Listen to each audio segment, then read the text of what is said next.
Boas tardes, boas noites.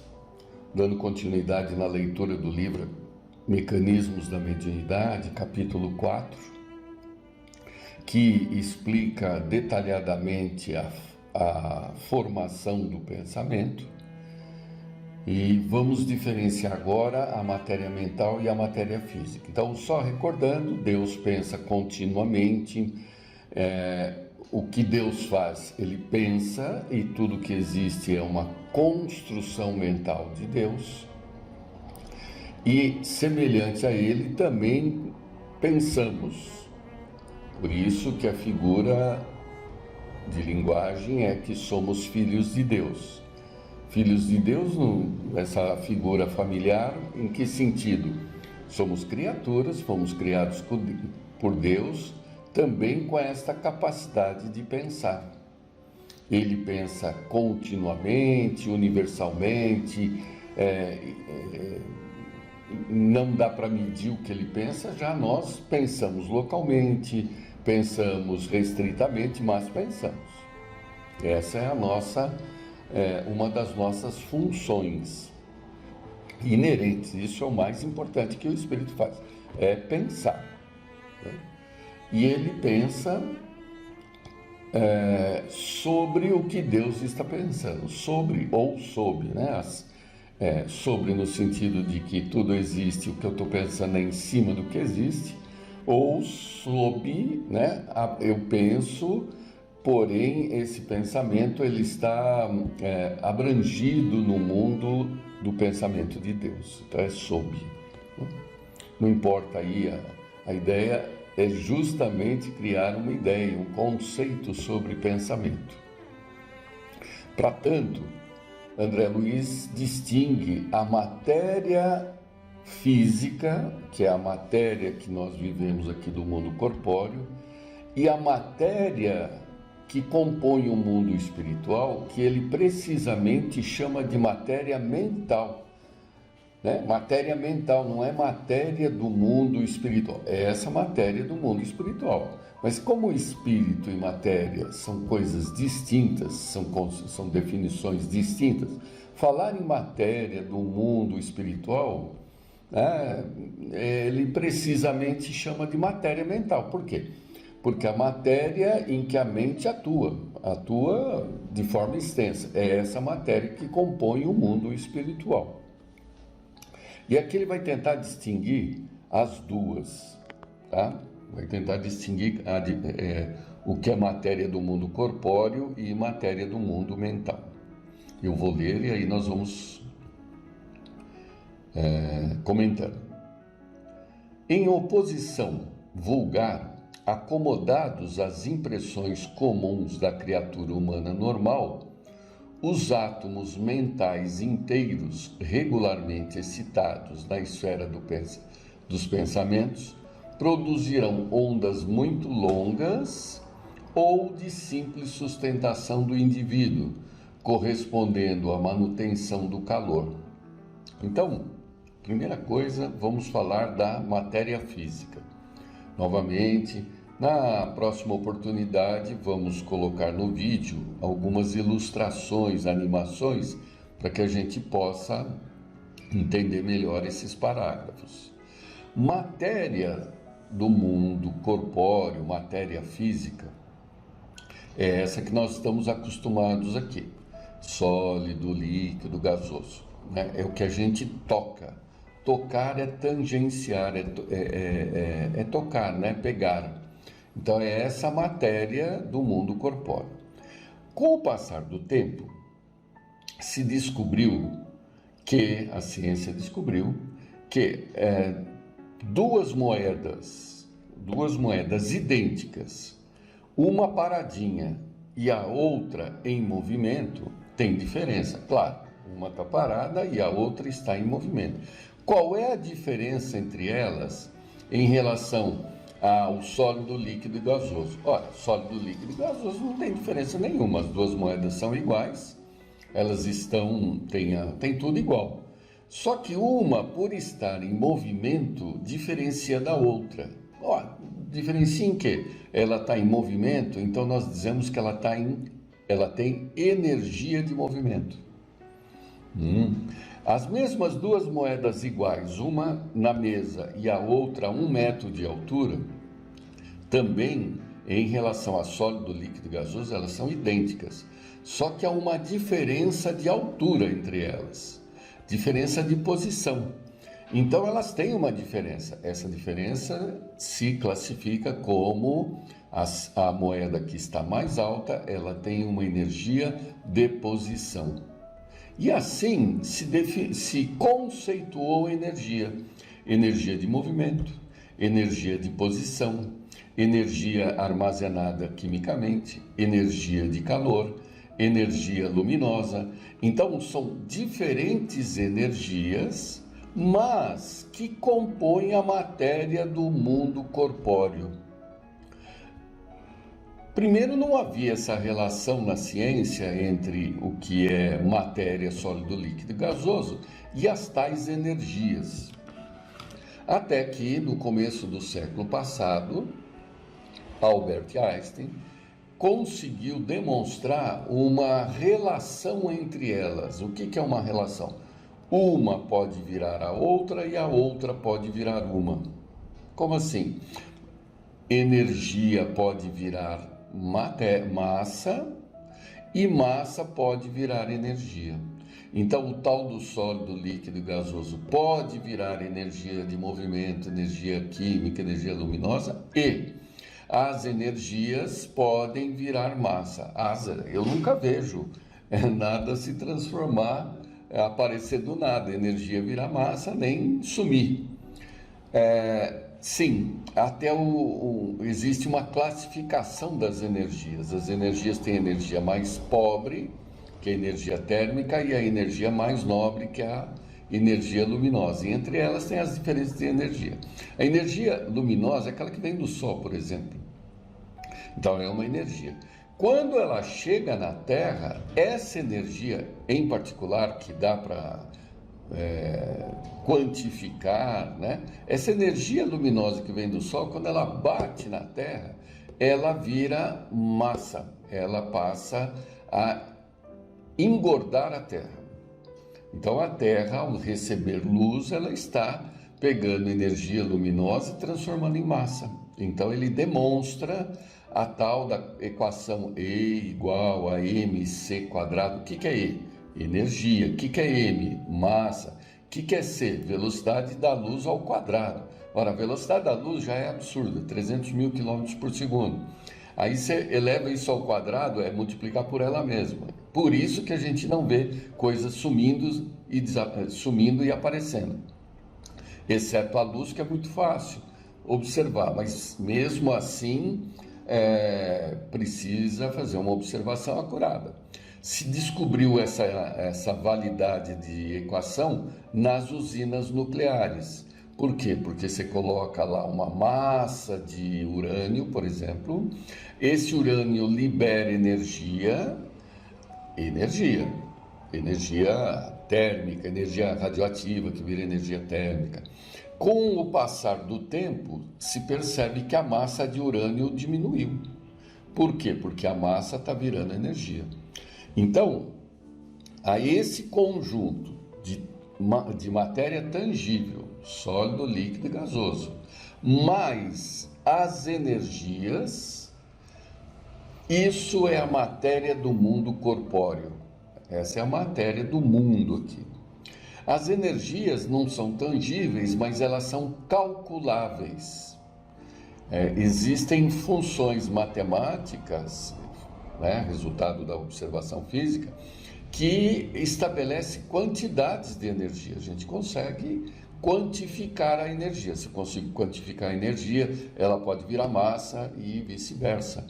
Então, nós aqui, como encarnados, vivemos no mundo de matéria corpóreo, constituído de sólido, líquido, gasoso, mais as energias que se caracterizam pela possibilidade de serem quantificadas, calculadas.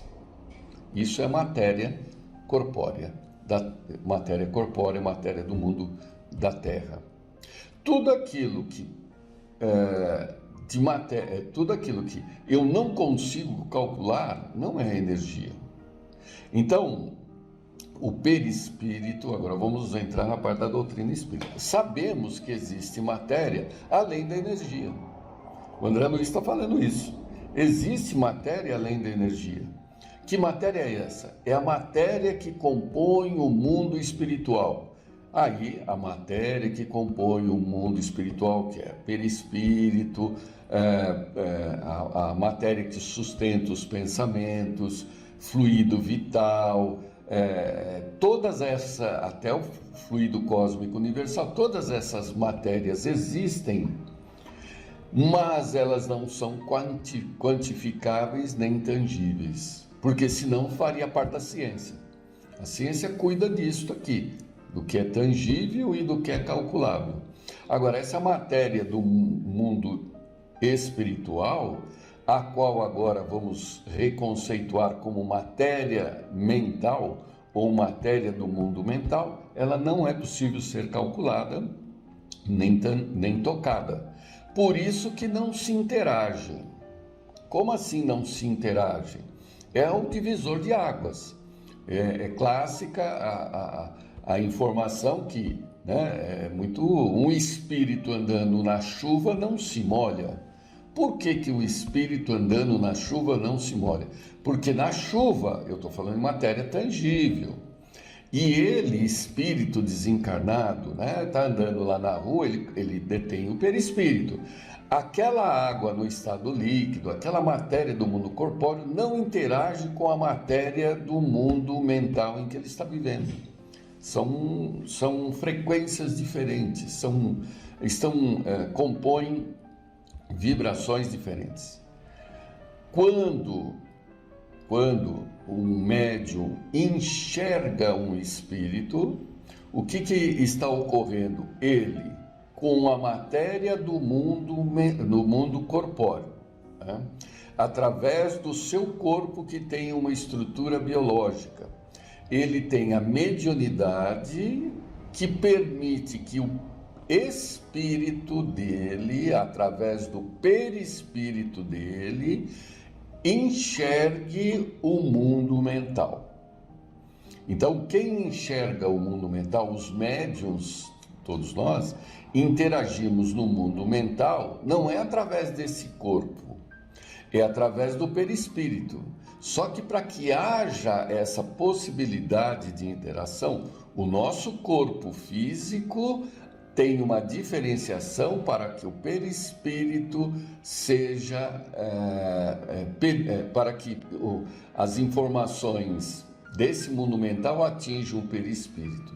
Então, ficou confuso, vamos lá. Mediunidade é uma condição biológica do mundo corpóreo. Tá? Nasce-se com mediunidade, não. Mas a mediunidade, o que é? Um canal para que o perispírito atinja a matéria do mundo mental. Essa mediunidade só é possível ser prevista no mundo corpóreo em algumas regiões do cérebro, algumas diferenciações do cérebro que permite essa ligação entre o mundo corpóreo e o mundo perispiritual através do perispírito, né? Para que ele perceba essa matéria muito mais sutil. Não sei se ficou muito confuso, não é fácil mesmo, né? E essas são apenas algumas imagens que a gente vai tentando entender. Por isso, para atingir os espíritos, não adianta eu pegar um objeto material. São os trabalhos aí de encruzilhada, né? Não faz o menor sentido, porque essa matéria do mundo corpóreo não vai atingir o espírito desencarnado. Quem é que vai atingir o espírito desencarnado? O pensamento do encarnado. O pensamento dele, que é da mesma natureza do mundo mental, da matéria do mundo mental, aí ele atinge. Então o espírito está andando lá, está caindo a chuva, ele não está percebendo. Você está rezando em voz alta, ele não está ouvindo o som. Sabe o que ele está ouvindo? O teu pensamento ao falar. Porque quando a gente fala em voz alta, a gente articula melhor os pensamentos, e aí o nosso pensamento fica redondinho e atinge o espírito. Quem atinge o espírito são sempre pensamentos, não são objetos. Objetos atingir pensamento, objeto atingir espírito é feitiçaria, né? Agora, a interação entre os espíritos que vivem nesse mundo mental com o nosso mundo material? Claro. Agora, sob limitações. Que limitações são essas? O espírito não vem aqui e vai mexer no teclado. Ele sozinho não vai mexer. Ele está naquele mundo dele de matéria mental e o teclado é matéria corpórea, ele não vai conseguir tocar isso. Para tocar, ele precisa de um médium, intermediário. O médium, ele tem condições de fornecer um intermediário para que o espírito atue no mundo corpóreo. Está bem claro isso? Senão seria um horror, o mundo não subsistiria se os espíritos pudessem atuar diretamente, sem o médium, no mundo, na matéria corpórea. Seria um caos. Não, eles só conseguem através dos médiuns, em qualquer que seja a situação, porque são dois países diferentes.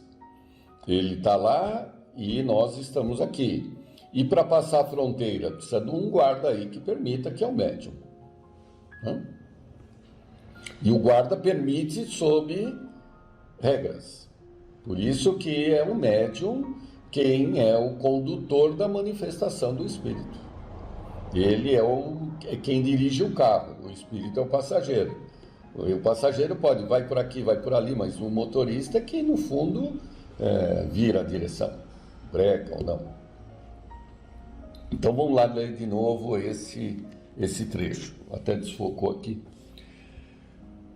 Matéria mental e matéria física. Em posição vulgar, acomodamos as impressões comuns da criatura humana normal. Os átomos mentais inteiros, regularmente excitados na esfera dos pensamentos, produzirão ondas muito longas ou de simples sustentação da individualidade, correspondendo à manutenção de calor. No fim eu falei, não falei nada desse trecho, né? Assim como tem a matéria corpórea, tem a matéria do mundo mental, e a matéria do mundo mental é também formada, por semelhança, por átomos, como ele falou no parágrafo passado. Se aqui na Terra temos os átomos, que todos já viram algum desenho, aquele que tem lá um núcleo e os elétrons em volta, da mesma forma tem o átomo da matéria mental.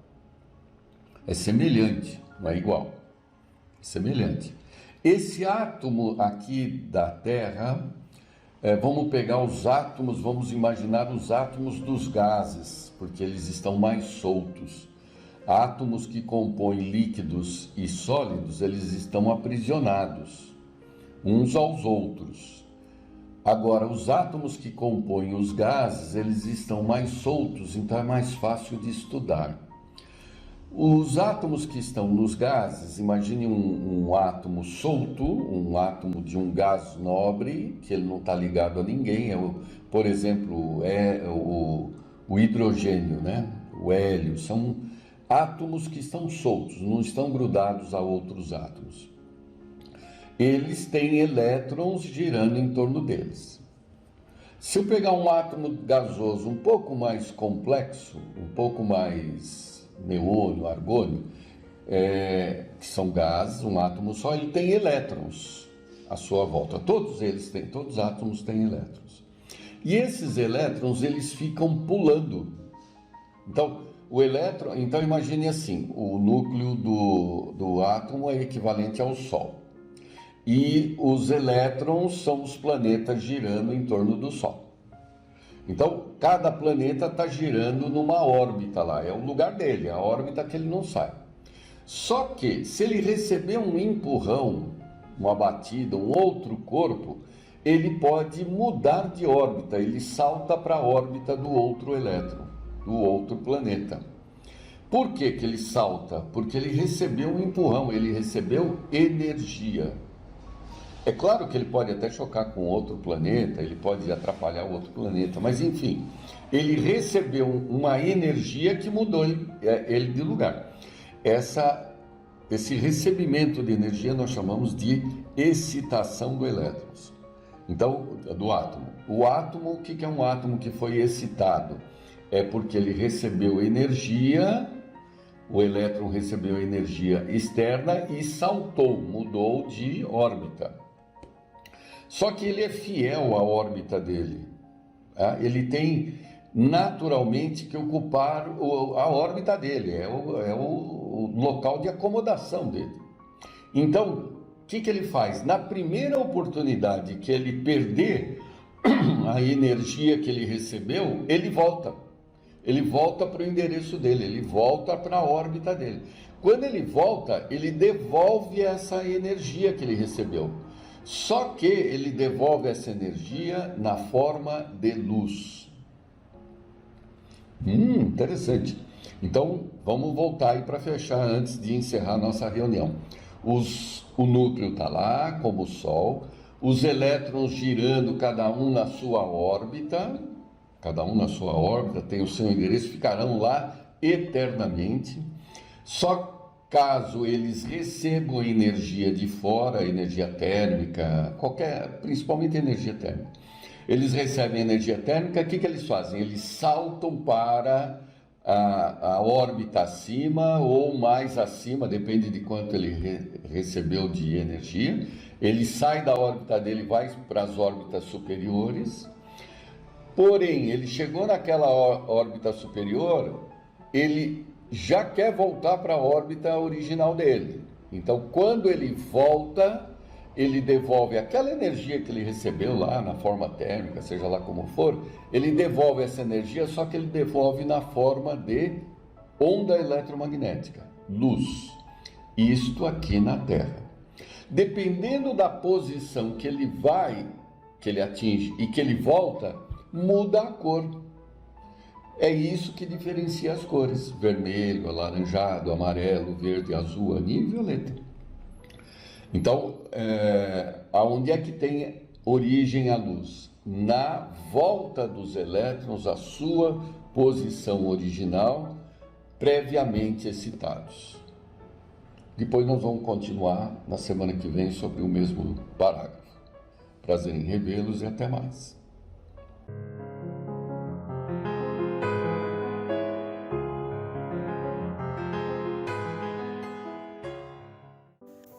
Elevando sempre o nosso pensamento a Deus nosso Pai e a Jesus nosso Mestre, rogamos o amparo no estudo, na leitura de hoje, sobre o assunto mediunidade, assunto este tratado já nos nossos últimos encontros. Esse livro, No Invisível, ele é dividido em 3 partes. Na primeira parte, Leon Denis trata do espiritismo experimental e fala sobre as leis. Na segunda parte, fala sobre os fatos. E na terceira parte, grandezas e misérias da mediunidade. Desta primeira parte, hoje nós vamos ver um trechinho do item 5, Educação e Função dos Médiuns. Leon Denis divide com a gente os seus estudos e suas observações acerca do exercício da mediunidade. Ele nos diz, abre aspas, nada verdadeiramente importante se adquire sem trabalho. Uma lenta e laboriosa iniciação se impõe aos que buscam os bens superiores. Como todas as coisas, a formação e o exercício da mediunidade encontram dificuldades bastantes vezes já assinaladas. Convém insistirmos nisso, a fim de prevenir os médiuns contra as falsas interpretações, contra as causas de erros e de desânimos. Desde que, por um trabalho preparatório, as faculdades do médium adquirem certa flexibilidade, os resultados que se começam a obter são quase sempre devidos às relações estabelecidas com os elementos inferiores do mundo invisível. Uma multidão de espíritos nos cerca, sempre ávidos de se comunicarem com os homens. Essa multidão é sobretudo composta de almas pouco adiantadas, de espíritos levianos, algumas vezes maus, que a densidade de seus próprios fluidos conserva presos à terra. As inteligências elevadas, animadas de nobres aspirações, revestidas de fluidos sutis, não permanecem escravizadas à nossa atmosfera depois da separação carnal. Remontam mais alto, a regiões que o seu grau de adiantamento lhes indica. Daí, baixam muitas vezes, é certo, para velar pelos seres que lhes são caros. Imiscuem-se conosco, mas unicamente para um fim útil e em casos importantes, donde resulta que os principiantes quase nunca obtêm senão comunicações sem valor, respostas chocarreiras, triviais, às vezes inconvenientes, que os impacientam e desanimam. Noutros casos, o médium inexperto recebe pela mesinha ou pelo lápis ditados subscritos por nomes célebres, contendo revelações apócrifas, que lhe captam a confiança e o enchem de entusiasmo.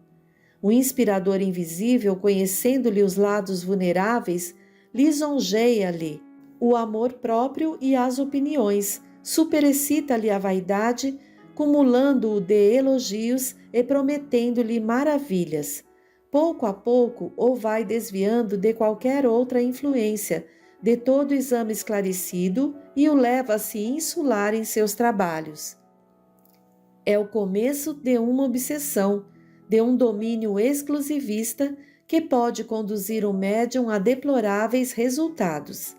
Esses perigos foram, desde os primórdios do Espiritismo, assinalados por Allan Kardec. Todos os dias estamos, ainda, vendo médiuns deixarem-se levar pelas sugestões de espíritos embusteiros e serem vítimas de mistificações que os tornam ridículos e vêm a recair sobre a causa que eles julgam servir. Muitas decepções e dissabores seriam evitados se se compreendesse que a mediunidade percorre fases sucessivas e que, no período inicial de desenvolvimento, o médium é sobretudo assistido por espíritos de ordem inferior, cujos fluidos, ainda impregnados de matéria, se adaptam melhor aos seus e são apropriados a esse trabalho de bosquejo, mais ou menos prolongado, a que toda a faculdade está sujeita. Só mais tarde, quando a faculdade mediúnica, suficientemente desenvolvida, adquiriu a necessária maleabilidade e se tornou dúctil o instrumento, é que os espíritos elevados podem intervir e utilizá-la para um fim moral e intelectual. O período de exercício de trabalho preparatório, tão fértil muitas vezes em manifestações grosseiras e mistificações, é, pois, uma fase normal de desenvolvimento da mediunidade. É uma escola em que a nossa paciência e discernimento se exercitam, em que aprendemos a nos familiarizar com o modo de agir dos habitantes do além.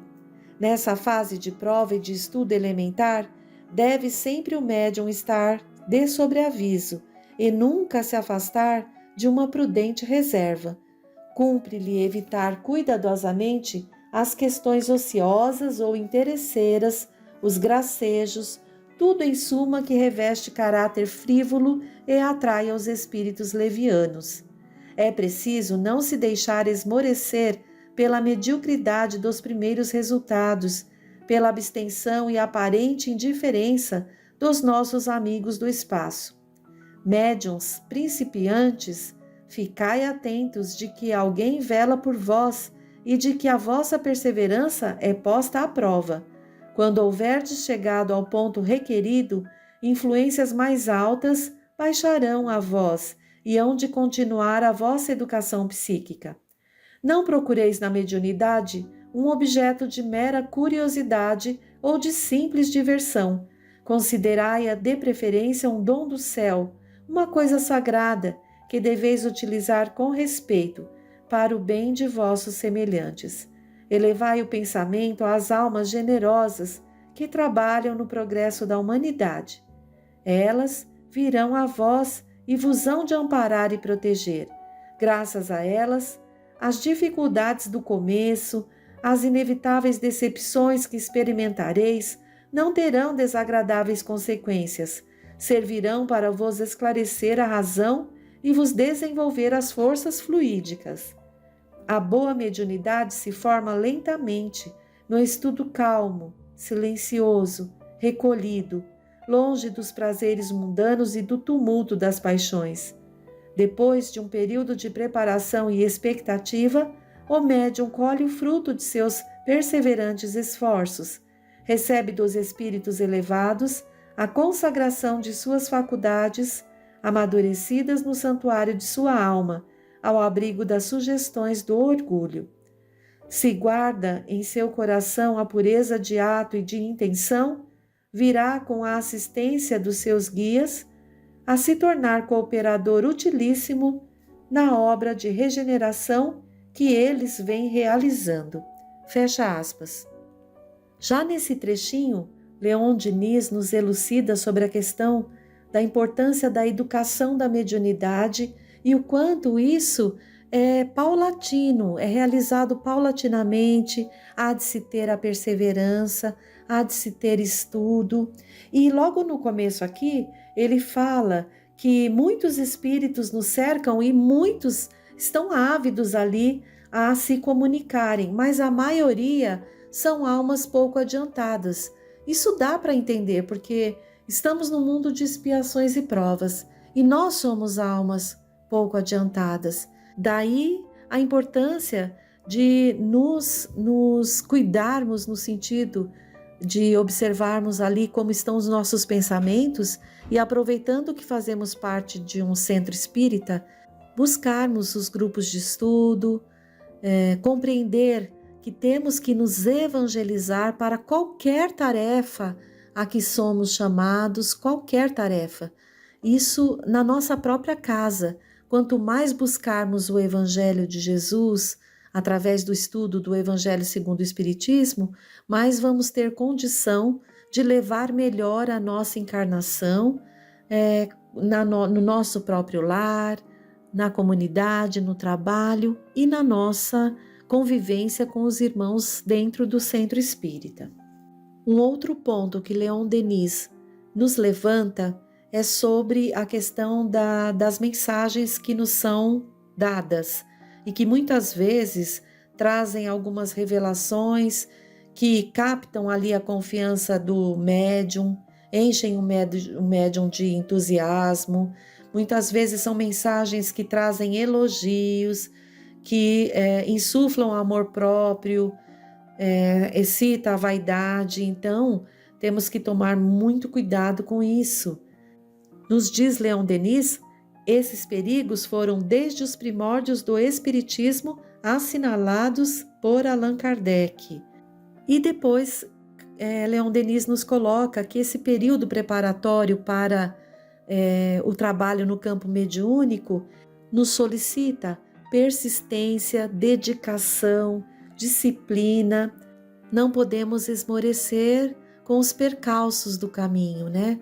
Percalços estes provocados pelos espíritos desencarnados e até encarnados para testar ali a nossa perseverança nesse trabalho. E ele finaliza dizendo que a boa mediunidade se forma lentamente, no estudo, calmo, silencioso, longe dos prazeres mundanos e tudo mais. Conforme vamos nos esforçando, vamos atraindo os espíritos superiores que estão nos vendo como os outros, né? Mas esses superiores que estão nos vendo que podemos dar frutos se nos dedicarmos. Então, é muito importante Vão passar os anos, não importa. Sejamos aquele frequentador do nosso centro a buscar o estudo do Evangelho, a buscar o estudo da mediunidade para nos conhecer e poder melhor servir com Jesus, seja onde estivermos. Isso que é mais importante. Mais à frente um pouquinho, nesse mesmo item, Leon Denis coloca o seguinte, abre aspas, os espíritos superiores leem o que em nosso íntimo se passa, conhecem as nossas intenções e dão muito pouco apreço às nossas fantasias e caprichos. Para atender aos nossos chamados e prestar-nos assistência, exigem de nossa parte uma vontade firme e perseverante, uma fé elevada, um veemente desejo de nos tornarmos úteis. Reunidas essas condições, aproximam-se de nós.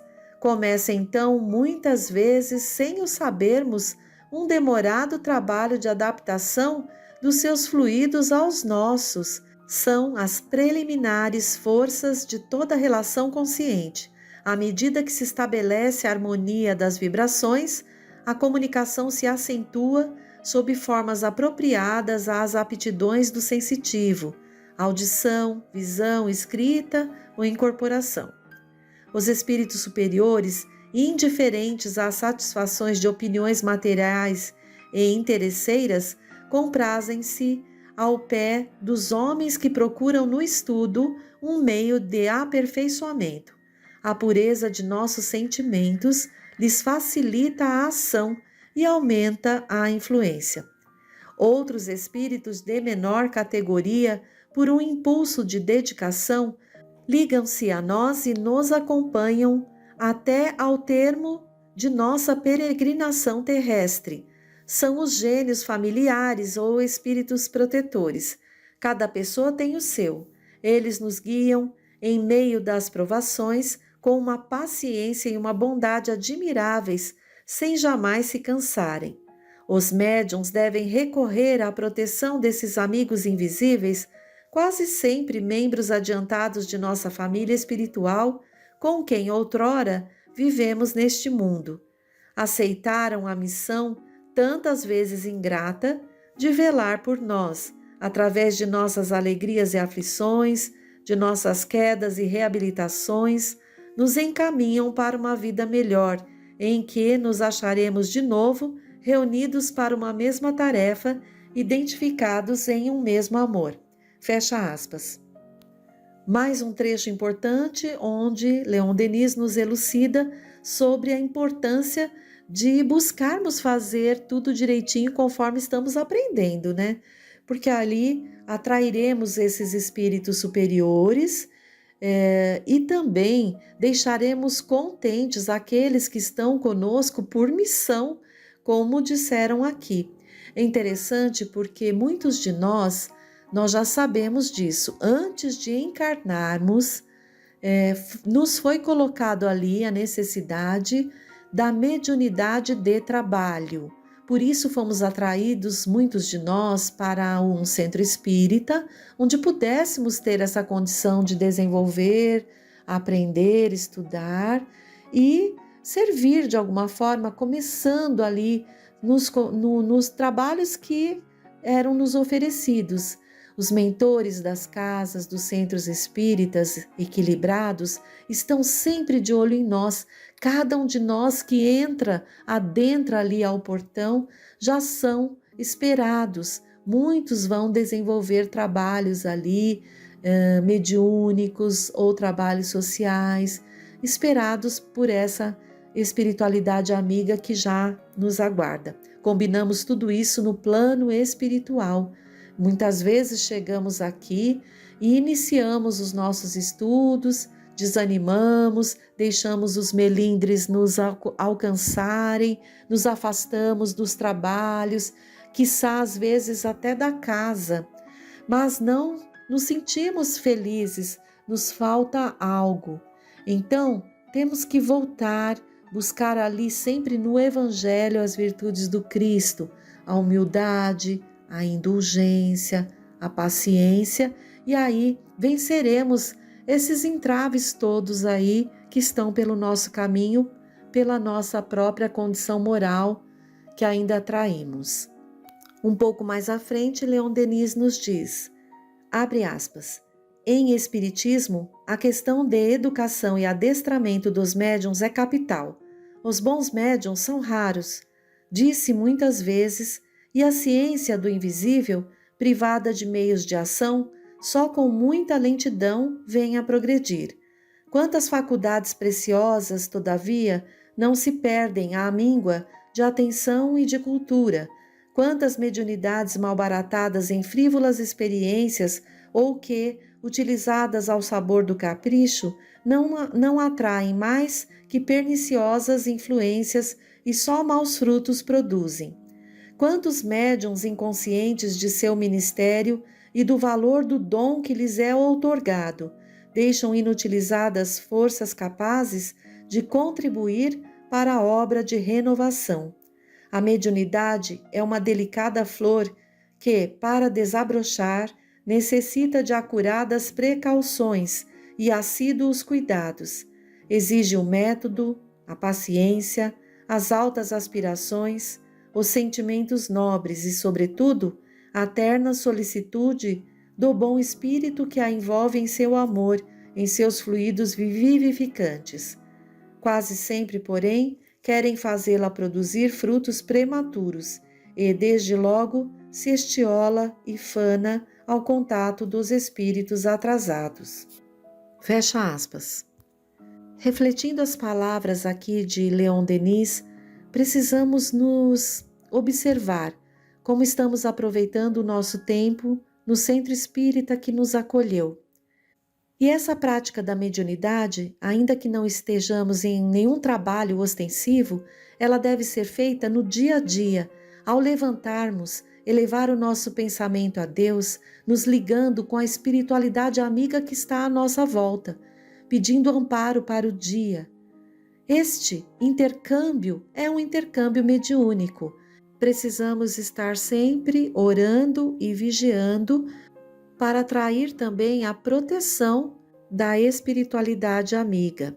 E aqui no finalzinho desse item 5, há um parágrafo onde Leon Denis nos diz, abre aspas, falamos de responsabilidade.